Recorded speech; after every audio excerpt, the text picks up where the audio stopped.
Hello everyone, Shivam Keval welcome back to my channel. तो कैसे हैं आप सब? बढ़िया, मस्त है। ऐसे ही मस्त रहे, हंसते मुस्कुराते रहे और पढ़ते रहे। चलो आज हम शुरू करने वाले हैं अपना एक्सप्रेशन के कुछ क्वेश्चन प्रैक्टिस करने वाले हैं। 10 से 12 पीवाईक्यू है, हम लोग लगाएंगे। उससे हमें पता चल जाएगा कि कौन से कॉन्सेप्ट से क्वेश्चन ज्यादा पूछे जा रहे हैं, किस तरह के क्वेश्चन पूछे जा रहे हैं और कैसे उन्हें सॉल्व करना है। अगर रिपीट ट्रिक एप्लीकेबल होगी और कुछ हमारा रिवीजन भी हो जाएगा। चलो जी। तो ये हमारा सबसे पहले लाइफ प्रोसेस में सीट नंबर 4 आज हम करने वाले हैं। सबसे पहले कुछ निमोनिक्स है, वो फटाफट से याद कर लेते हैं। सबसे पहले kids use blue umbrella, first letter है। याद रखने की ट्रिक है, के से किडनी, किडनी के बाद क्या आता है, हमारी यूरिटर आता है। यूरिटर होती है वो ट्यूब जो आती है ना, किडनी के साइड में जो पाइप से निकल के आ रहे हैं वो यूरिटर होते हैं। फिर हमारा ब्लैडर होता है। ब्लैडर क्या होता है, थैला होता है, वो इस तरह का जो थैला होता है। और ये क्या होता है, हमारे नीचे जो कैप है यूरिथ्रा होती है। ये जो थैला है ब्लैडर है, और जो नीचे कैप लगती है इसको बंद करने की यहाँ पे एंड में, उसे हम क्या बोलते हैं, यूरिथ्रा बोलते हैं। इसी तरह से एक होता है हमारा जो फिल्ट्रेशन होता है किडनी के अंदर, उसमें हमारे 3 स्टेप होते हैं। एक होता है फिल्ट्रेशन, दूसरा रीअब्जॉर्प्शन, तीसरा सिक्रेशन। तो FRS ऐसे तुम से याद रख सकते हो। फिर नेफ्रॉन के जो कुछ पार्ट्स होते हैं, नेफ्रॉन के पार्ट्स को याद रखना है। नेफ्रॉन का डायग्राम आना चाहिए, किडनी का डायग्राम आना चाहिए। नेफ्रॉन में लेबलिंग पूछता है, 110% वो लेबलिंग देगा। तो इसमें सिनेमोनिक है भाई, brilliant people love doing chemistry. ठीक है, ऐसे बी से वोमेंस हो गया, पी से आप लोग पीसीटी याद रखो। उसके बाद एल से क्या आता है, लूपोफेनली आता है, फिर टीसीटी आता है, और उसके बाद आता है लास्ट में कलेक्टिंग डक्ट। कलेक्टिंग डक्ट क्या होता है, उसमें सारा का सारा यूरिन इकट्ठा हो जाता है, और बाद में यूरिन क्या होगा, नेफ्रॉन से निकल के क्या होगा, मेन जो हमारी किडनी होती है उसमें जाता है, और वहां से फिर वो क्या होगा, बॉडी के बाहर, बाहर कैसे निकलेगा, बॉडी के यूरेटर जो होगा उससे जाएगा, फिर जो ब्लैडर है उसमें इकट्ठा हो जाएगा। और यहाँ पे क्या होगा, जब बॉडी से ब्रेन से सिग्नल आता है कि हाँ यूरिन इकट्ठा हो गया, तब ब्रेन सिग्नल भेज देता है, और फिर ये जो यूरेथ्रा है ये खुल जाती है, और यूरिन क्या होगा, हम लोग बाहर फ्लश आउट कर देते हैं। ठीक है, अभी नीचे बाद में समझाऊं।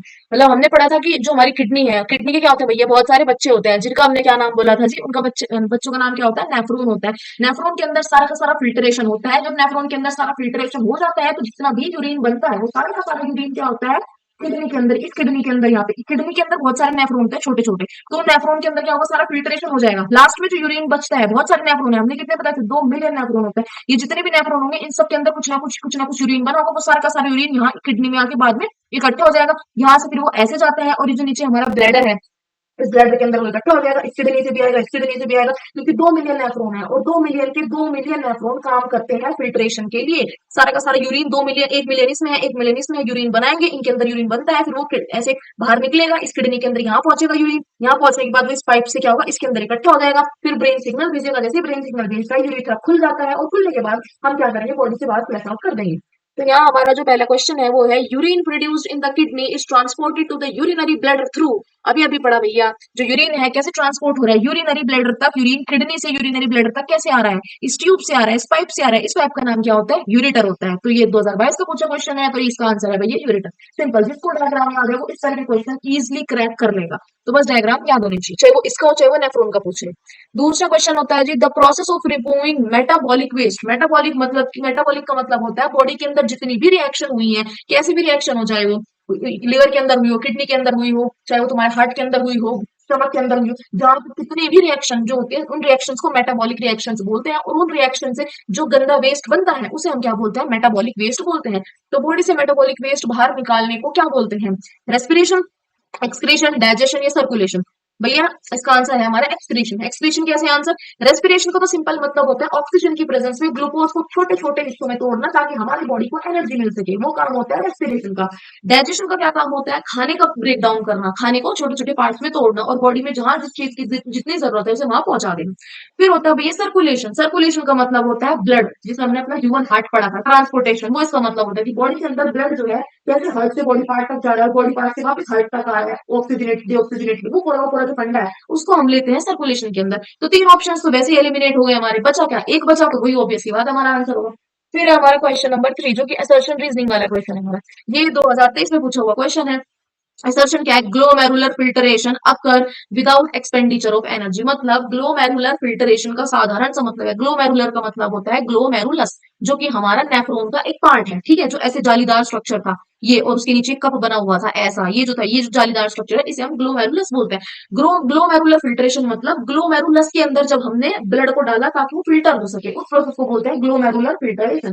तो ग्लोमेरुलर फिल्टरेशन में एनर्जी की जरूरत नहीं होती, असर्शन है ये। ये बात तो सही है भैया, उसमें एनर्जी की जरूरत नहीं होती। क्यों नहीं होती, अगर मैं तुम्हें सिंपल सी बात कहूँ, इसलिए नहीं होती क्योंकि जहाँ पे जो ब्लड आता है ना ग्लोमेरुलर फिल्ट्रेशन में, ब्लड जो है बोमेन कैप्सूल के अंदर जाता है, यहाँ पे फिल्टर ब्लड आता है, इसमें डलता है और यहाँ से नीचे छन के निकल जाएगा। तो ये जो ब्लड यहाँ आता है ना, हाई से लो प्रेशर की तरफ ब्लड आता है, मतलब ब्लड हाई प्रेशर से आया और यहाँ इसके अंदर आके गिरा, ये है लो प्रेशर वाली जगह। तो जब हाई से लो की तरफ कोई चीज आती है तो उसे हम क्या बोलते हैं, पैसिव बोलते हैं, पैसिव प्रोसेस या पैसिव ट्रांसपोर्ट या पैसिव प्रोसेस बोलते हैं। तो ऐसे प्रोसेस के अंदर एनर्जी की जरूरत नहीं होती। एनर्जी की जरूरत कब होगी, जब कोई भी चीज लो से हाई की तरफ जा रही होगी, उस टाइम पे हमें एनर्जी लगानी पड़ती है। लेकिन कोई भी चीज अगर हाई से लो की तरफ आ रही है तो वो नेचुरल हो रही है, उसमें हमें एनर्जी नहीं लगानी।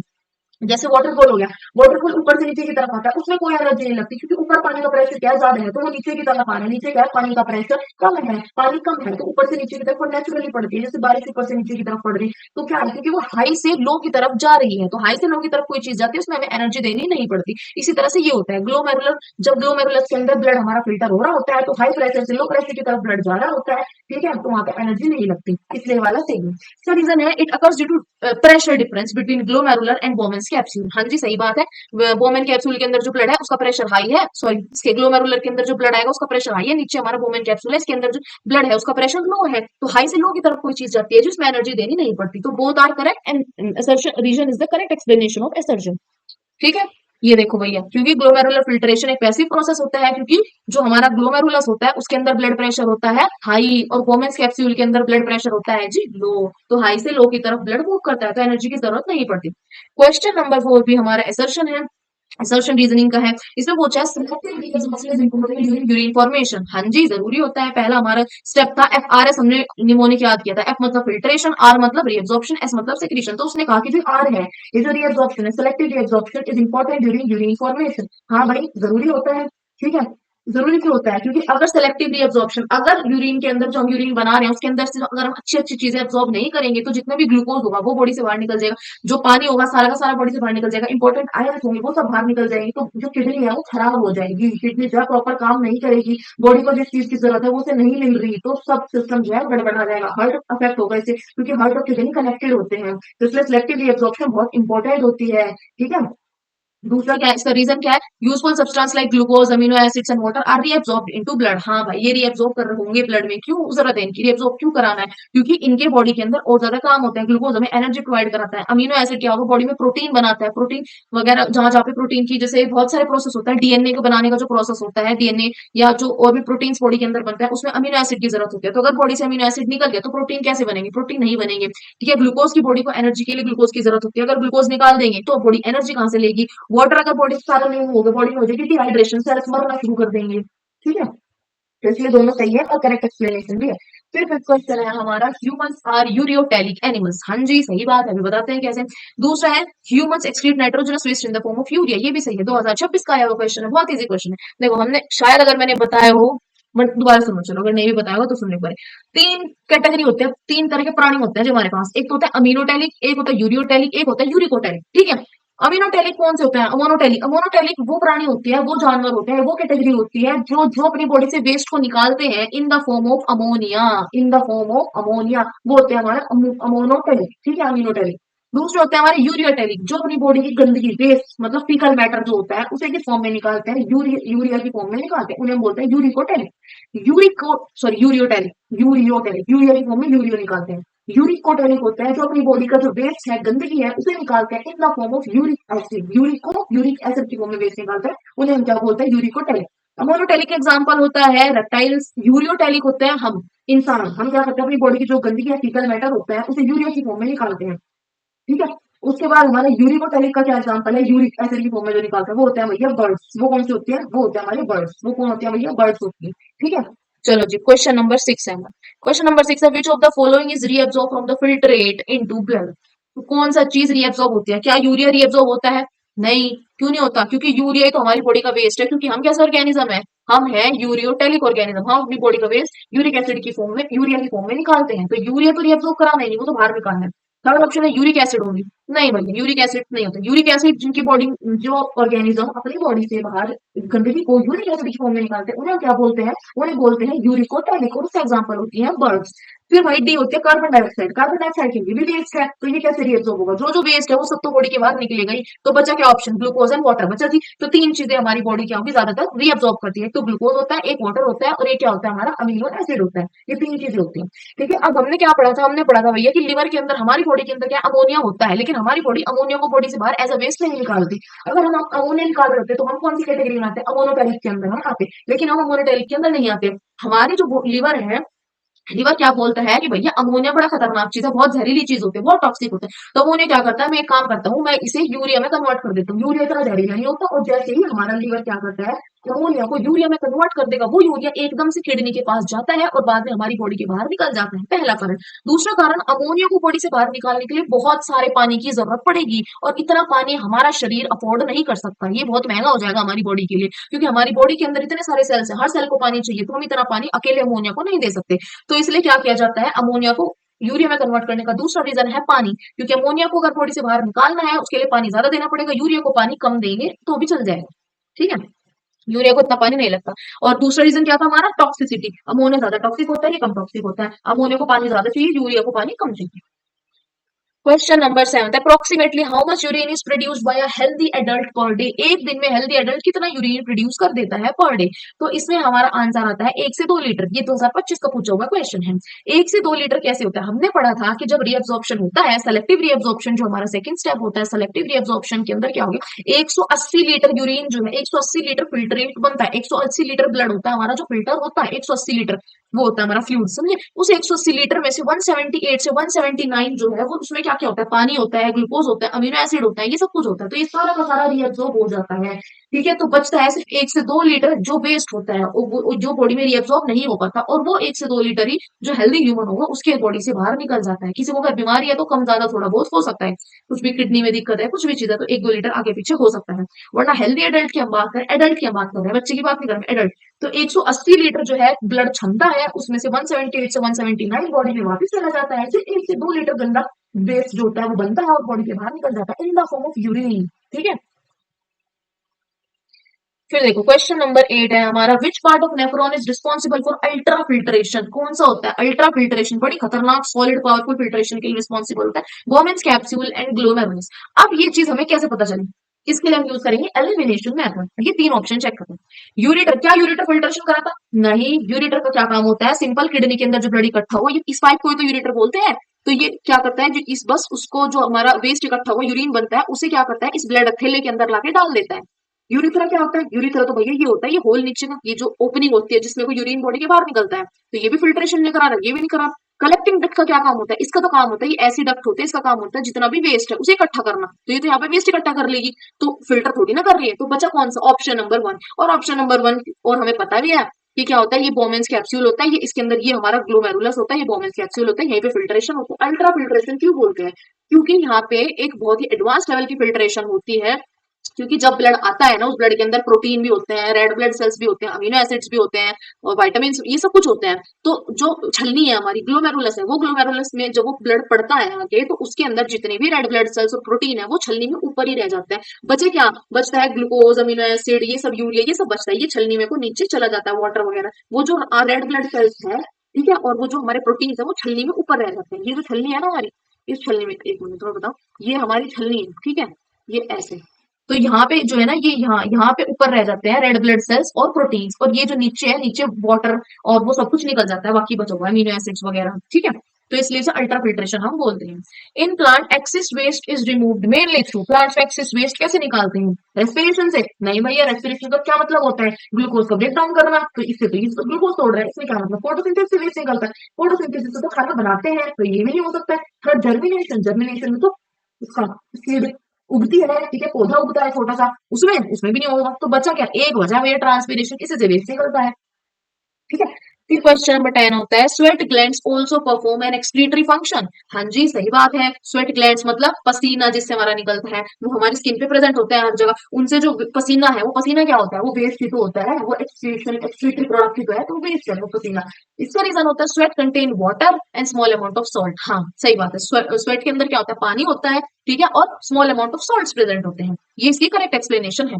मैंने पहले भी ट्रिक बताई थी कि अगर तुम्हें पता करना है कि रीजन करेक्ट एक्सप्लेनेशन है या नहीं है, तो इस रीजन को रीड करने से पहले बिकॉज लगा दो, पढ़ के देखते हैं। Sweat gland also perform an excretory function because sweat contain water and small amount of salts. Sweat gland excretory function इसलिए करता है क्योंकि स्वेट के अंदर क्या होता है, पानी होता है और कुछ अमाउंट में सॉल्ट होता है, जो कि बेसिकली हमारी बॉडी के लिए वेस्ट है। हाँ जी सही है, एक्सप्लेनेशन सही बैठ रही। 50 आई मीन वैसे 50 to 50% चांसेस है, 50-50 क्योंकि ये मेथड हम बेसिकली नीट या जेई के जो बच्चे, बेसिकली तो नीट में इसको इस्तेमाल करते हैं क्वेश्चंस में, क्योंकि असर्शन रीजनिंग की लेवल थोड़ी हाई होती है उधर, तो इसलिए हम यूज कर सकते हैं। बट अगर आपको लगे कि जिस क्वेश्चन में आप लोग श्योर हो कि नहीं यार ये तो एक्सप्लेनेशन हो ही नहीं सकती, हो सकती है, उसको लेना दो। बट जहां लगता है कि कंफ्यूजन है कि करेक्ट है कि नहीं है, इसको एक्सप्लेन करना है कि नहीं करना, वहां आप लोग बिकॉज लगा के देख सकते हैं। ठीक है, ये मुझे भी ये टेक्निक मेरे टीचर ने बताई थी। फिर नेक्स्ट है हमारा renal artery carries purified blood from the kidney. Okay, reason है हमारा renal vein carries blood away from the kidney. Oh चलिए जी, पहला हमारा गलत है, दूसरा हमारा सही है। पहले हम इसकी एक्सप्लेनेशन देखते हैं। रीनल आर्टरी जो है, रीनल आर्टरी कौन सी होती है, रीनल आर्टरी जो है वो गंदा ब्लड लेके आती है, कहां से, from heart to kidney. Heart से दिल से और किडनी तक गंदा ब्लड, मतलब हार्ट से किडनी तक गंदा ब्लड कौन लेके आती है, आर्टरी, रीनल आर्टरी लेके आती है।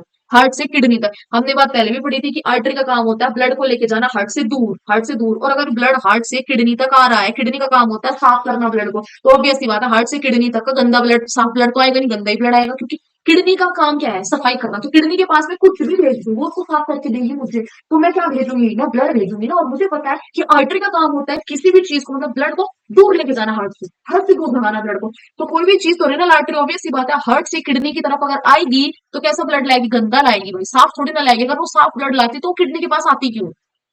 तो इसलिए पहले वाला तो गलत है, क्योंकि पहला बोलता है कि जो रेनल आर्टरी है वो साफ ब्लड लेके आ रही है फ्रॉम द किडनीज। नहीं भैया, गलत, गंदा ब्लड कहां से कहां तक लेके जाती है, वो गंदा ब्लड लेके जाती है फ्रॉम हार्ट टू किडनीज। ठीक है, दूसरा है हमारा renal vein carries blood away from the kidneys. हाँ भाई, रेनल वेन का काम क्या होता है, ब्लड को किडनी से हार्ट तक लेके जाना, ऑब्वियस सी बात है, क्योंकि वेन का काम होता है ब्लड को हार्ट के पास लेके जाना। तो इसका काम क्या है, ब्लड को कहां से, किडनी में जो ब्लड आया, आर्टरी ब्लड लेके आए किडनी के अंदर, किडनी ने उस ब्लड को साफ कर दिया, और उस साफ ब्लड को दोबारा हार्ट तक ले जाने का काम होता है रिनल वेन का। रिनल शब्द का मतलब ही किडनी होता है। ठीक है, समझ आया। फिर हमारा question number 12, healthy healthy urine contain a large amount of protein. पहला ऑब्वियस सी बात है, गलत है। Protein are normally retain in the blood during filtration. सही बात है, कैसे, अभी अभी पीछे बताया मैंने, क्या बताया मैंने साफ साफ तुम्हें बताया, ये डायग्राम देखो, इस डायग्राम में भी बताया कि जब यहाँ ब्लड आता है वो सारा का सारा ब्लड इसमें पड़ता है, तो ये जो हमारा पर्पल कलर में तुम्हें दिख रहा है ये गोल गोल, ये है हमारा ग्लोमेरुलस। इस ग्लोमेरुलस में ब्लड आके पड़ता है, तो जो प्रोटीन है, प्रोटीन का साइज होता है बहुत बड़ा बड़ा, रेड ब्लड सेल्स का साइज भी बड़ा बड़ा होता है। तो प्रोटीन और रेड ब्लड सेल इस पर्पल वाली छलनी में ऊपर आ जाते हैं, जैसे हम चाय खाते हैं पत्ती ऊपर रह जाती है, और जो चाय होते हैं वो नीचे निकल जाएगी। तो इसी तरह से जैसे पत्ती ऊपर रहती है छलनी में, बिल्कुल सेम तरीके से जो हमारे रेड ब्लड सेल्स और प्रोटीन है वो ऊपर रह जाएंगे, और बाकी जितना भी हमारा फ्लूइड होगा, लिक्विड होगा, वो सबका सब नीचे निकल के ऐसे ऐसे यहाँ पे ट्रेवल करता है, ऐसे ऐसे चला जाता है। सेम उसने ये क्वेश्चन यहाँ पूछा, तो उसने कहा है कि जो प्रोटीन्स होते हैं वो ऊपर रह जाते हैं। ठीक है, क्या बोला इसमें, proteins are normally retain in the blood during filtration, हाँ ऊपर रह जाते हैं। फिर healthy urine contain a large amount of protein, नहीं, यूरिन में प्रोटीन होते ही नहीं है। ठीक है, यूरिन में प्रोटीन नहीं होता है, प्रोटीन तो सारा ऊपर रह जाता है। ठीक, तो ये देखो यहाँ पे लिखा है। ठीक है, so that's it for the day. यही थे हमारे कुछ 12 क्वेश्चन, जिसमें हमने बेसिकली एमसीक्यूज, असर्शन, रीजनिंग वगैरह कवर की है। बाकी मैं पोल में क्वेश्चन डाल दूंगी इससे रिलेटेड कोड, तो आप लोग आंसर जरूर करना। तो मिलते हैं नेक्स्ट वीडियो में, जिसमें हम लोग नेक्स्ट एपिसोड कवर करने वाले हैं, और उसके बाद फिर ऐसी कुछ क्वेश्चन ट्राई करते रहेंगे। ठीक है, I am thinking to create a Telegram channel, ताकि मैं वहां पे कुछ शीट्स अपलोड करती रहूँ, कुछ क्वेश्चन अपलोड करती रहूँ, ताकि आप लोग उन्हें ट्राई करें। तो मैं इस पे काम करूंगी, अभी देखती हूँ, बनाती हूँ। ठीक है, so that's it for the day, मिलते हैं नेक्स्ट वीडियो में।